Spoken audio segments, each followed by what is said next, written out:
Just have a look at this example here, where we have one class with some common functionality. So here, maybe this class is responsible for opening the file, reading the file, and then we basically want to produce some kind of report.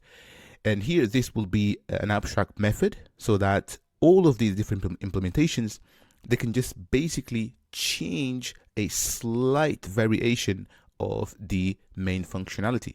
And then at the end, maybe you want to send the report via email. Now, this is the example that I want to go through with you. So I don't want to teach you about cats nor dogs, because yes, those are really simple examples that you can understand. Like, you're not going to be writing cats, dogs, shapes, squares, rectangles in production. Trust me, you don't do that, right? So let me teach you with a real example. So this is something that I try my best to write and show you the benefits of abstract classes. So abstract classes, as you know, they cannot be instantiated. They cannot be instantiated. And within abstract classes, you have abstract methods, and abstract methods, they have no method body, and they have to be inside of abstract classes or interfaces. Have a look. So in here, let me start with this animal class so that you understand. So here, abstract class animal, and inside we can have abstract methods in here. So no implementation. Then maybe cats, so they can override this implementation. Dog as well, they can override the implementation and have their own behavior. Then within main in here, so we can initialize the cat or dog as follows. But what we can do is say animal equals to new and then animal, because at this point it doesn't really make sense, right? So you've got an animal, okay, but what animal do you have? Is it a cat? Is it a dog? Like, what kind of animal that you have, right? So this is why you cannot instantiate. So this actually, so I primarily did this example so that you fully understand, but now let me show you the real power of this. We've got number extract report. So here, parse, we've got some regular expression going on, we've got the output, we read, or actually we create the file, then we read using the scanner, we skip, so we skip the header with scanner.next line. Otherwise, if it doesn't have, then we return an empty file. Then we read the file, we get the next line, we match according to our regular expression. And if it's a match, we add it to the file. And at the end, if it's blank, then we say empty file and then out. Then we have also another method, prepare and send report. So here we basically are mimicking, starting the report, parsing, printing the report, sending the report, so on and so forth. So here, if I run this, so I just want you to see that we have just numbers, and this is of this file in here. Have a look. So this file called data.txt. So here we have the header, we've got some text, we've got some names, numbers, emails, we've got some gibberish in here. And basically this piece of code just goes through this and extracts just the numbers from this file in here, skipping the header. Now, let's say that we want to basically also get the emails, hello@amigosco.com or support@amigosco.com. So this is not a valid email, by the way, as of yet, but this is a valid one. So let's say that we want to basically have the ability of also printing that separately, right? So you can see it's starting the report, and then the report was sent in here, right? So what you could do is you could go to number, extract the report, change the class name to something else, and in here, basically have a look. So you then need to have another pattern and maybe call it email pattern.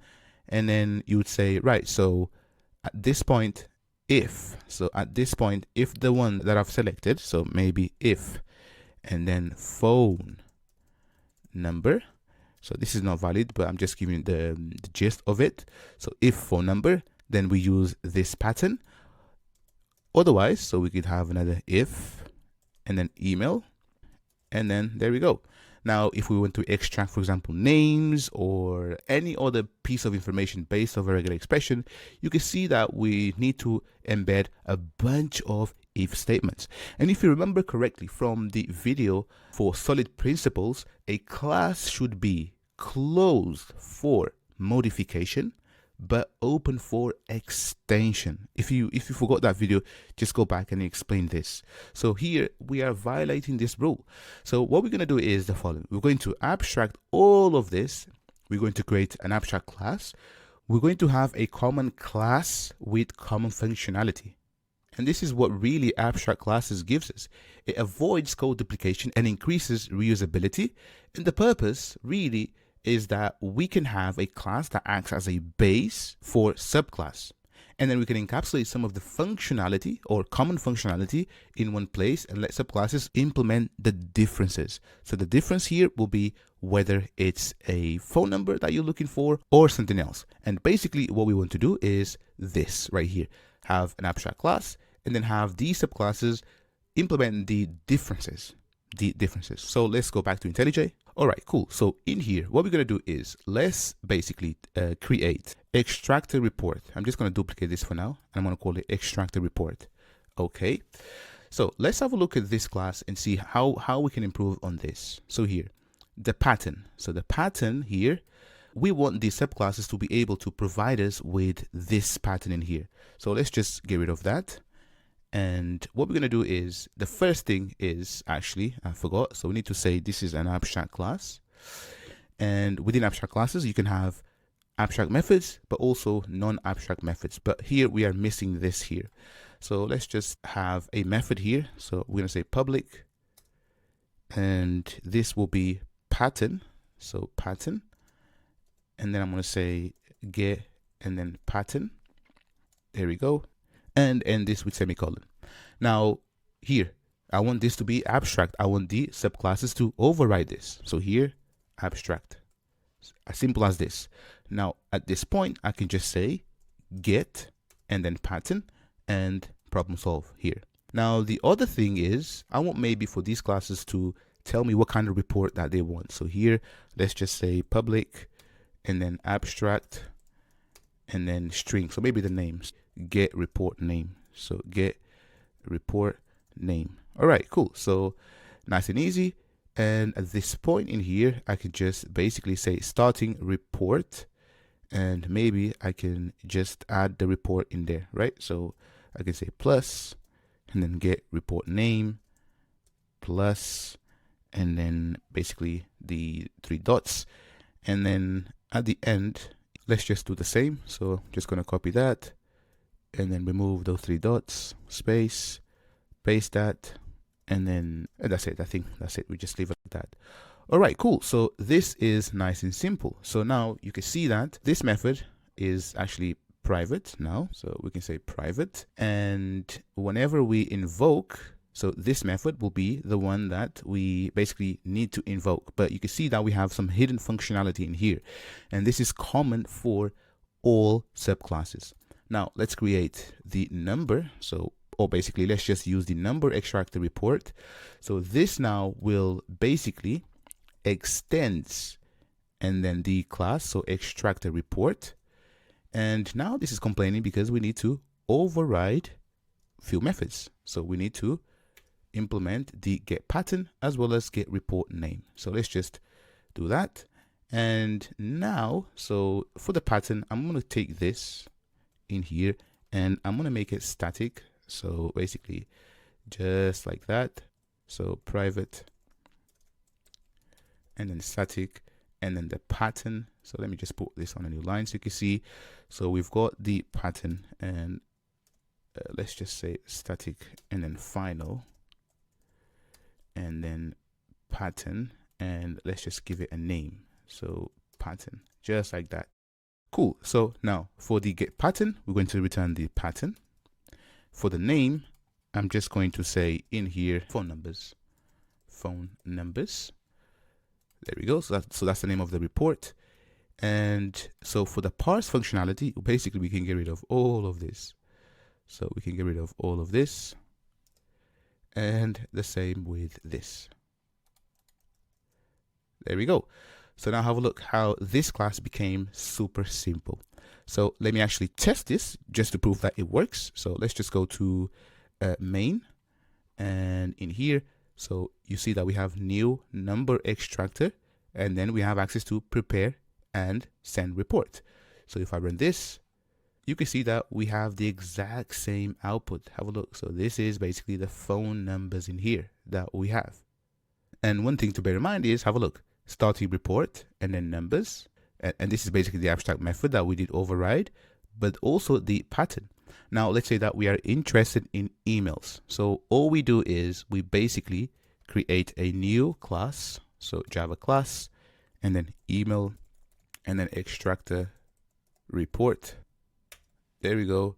So this now will implement, or actually extends, and then our class. So extractor report.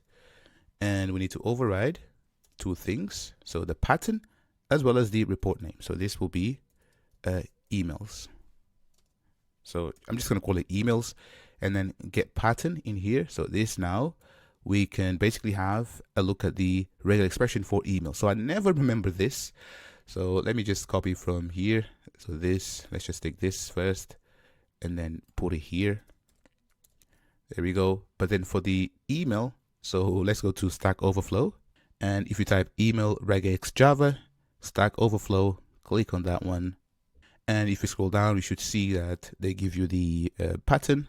So basically, I never remember this. So I always go to Stack Overflow, back to IntelliJ, and let me just paste this here.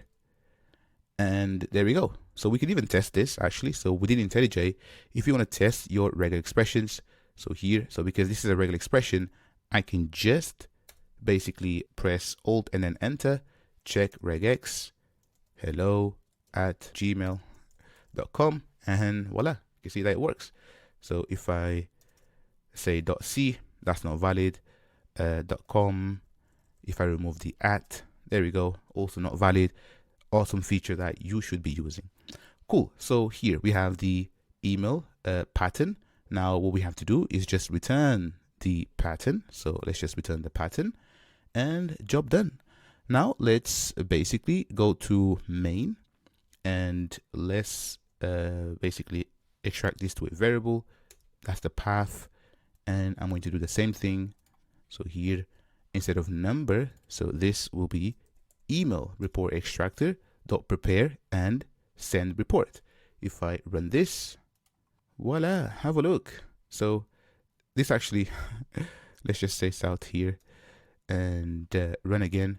So have a look. So now we have, so the one for phone numbers and then the one for email. So this is kind of nice. Have a look. This is so nice. So we are using an abstract class to have some common functionality, and then the differences will let the subclasses implement. So now you can see that the class is open for extension. So this is solid in action. Now the other thing is, have a look. So this email here, right? So here, email is all capitals. So maybe let's say that we want to clean every single line that comes out from the report. So again, so instead of us fudging the other class, so instead of us fudging, for example, extractor report, so instead of us fudging this and having a bunch of if else, no, we're not going to do that. So what we're going to do is the following. So we're going to say public and then abstract. This will return a string and then clean. I'm going to say clean, and this will take the string. So let's just say input. There we go. And now, so let me just put this like that. So now, so here at this point where we append the line, if it matches, we're going to clean. So we're going to clean the next line, which is basically what we are after. Now we can let subclasses basically decide how they want to clean each input. So let's just go to email extractor. So here we need to basically implement the method. So clean. Now here, so all I want to do is have a look. So I want to basically have all of these to lowercase. So let's just say input dot to lowercase. There we go. Let's open up number extractor format. So here, implement methods. And what I'm going to do here is I'm just going to return the input. So I'm not going to do nothing with it. So if I run this again, have a look. So now you can see that how we are making changes to this, but we're not necessarily having to have a bunch of if statements within the superclass. So this is the beauty of abstract classes. And this could go on and on and on. If you want to send emails, for example, or text, you could say, for example, a method here. So email extractor. So maybe another, oops, this one here. So maybe another abstract class, let's say medium, for example, or send via whatever, right? And that could be a list. Maybe you want to send via email, via Slack, Discord, text, whatever, right? And then you could have basically the functionality in here, and then you can let the subclasses decide how they want to send their reports. Maybe they want to send to just SMS or email, or to all of them.